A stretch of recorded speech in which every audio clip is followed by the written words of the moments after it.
Hi, ನಾನು ಸೀತಾ. ನಾನಿವತ್ತು ನಿಮಗೆ ಸ್ಲೀವ್ಸ್ದು ಡಿಸೈನ್ ತೋರಿಸ್ತಾ ಇರೋದು.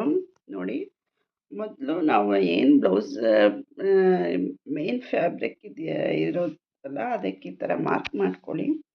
ಈ ವಿಡ್ತ್ ಈ ವಿಡ್ತು ಮತ್ತು ಈ ಲೈನು ಎರಡೂ ಒಂದೇ ಸಮ ಇರಬೇಕು. ನೀವು 2 ಇಂಚಾದರೂ ತೊಗೋಬೋದು, 3 ಇಂಚಾದರೂ ತೊಗೋಬೋದು. ನಾನು 2 ಇಂಚಿಗೆ ಮಾರ್ಕ್ ಮಾಡ್ಕೊಂಡಿರೋದು.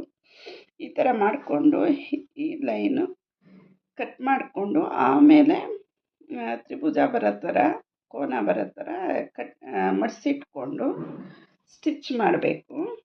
ಮೊದಲು ಮೇನ್ ಫ್ಯಾಬ್ರಿಕ್ನ ಸ್ಟಿಚ್ ಮಾಡ್ಕೊಳ್ಳಿ, ಆಮೇಲೆ ಲೈನಿಂಗ್ ಸೇರಿಸಿ. ಈ ಥರ ಬರುತ್ತೆ ನೋಡಿ.